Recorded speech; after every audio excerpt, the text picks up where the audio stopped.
Tô vendo já. Salve, salve, tropinha. Melhor vai pegar safe, você não acha melhor? Começando mais um vídeo aqui, insano pro canal, tá ligado? Eita, menina, essa menina puxou. Então, Chegou a hora. e aqui, Solta o som. aí, ó, Ele tá vindo aqui. namorada pedindo pra mim dormir que tá tarde. Então, tropinha, tava até agora aqui gravando, tentando gravar vídeo pra colocar no canal, mas tipo assim, Ele tá em cima. Cuidado aí. sei lá, tropinha, tipo assim, eu não sei editar vídeo, tá ligado, tropa? Então, tem um colega meu aqui que ele também não sabe, tipo assim, mas ele sabe mais ou menos, entendeu? Ele sabe o básico, ele edita bem até, só que tipo assim, ele que tá editando meus vídeos. Tipo que meu editor, tá ligado?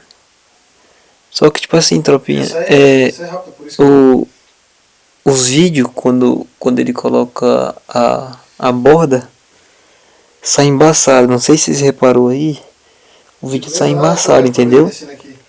E por outros motivos também eu tava até agora tentando gravar vídeo, só que tipo assim, como o Nenê é rico, pá, e pum, né? O som do jogo do meu celular sai estralando, sai muito, sei lá. Eu gravei uns 500 vídeos aqui e apaguei. Porque, tipo assim, os áudios tava saindo chiado, tipo assim, tipo, se vocês colocar no ouvido, vai ficar doendo o vídeo de vocês.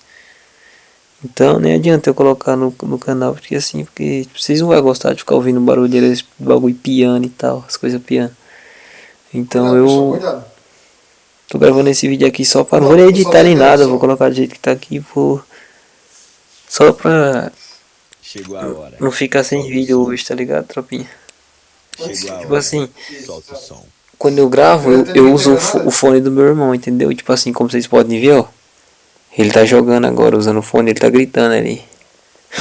Meu Deus. Olha lá, ó. Muito.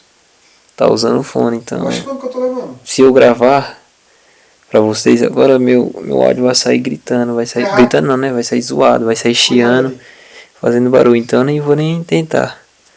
Firmeza, tropinha. Só pra avisar pra vocês aí. Forte abraço, tamo junto e fui. Deixa o like aí, hein, doidão. Cara, que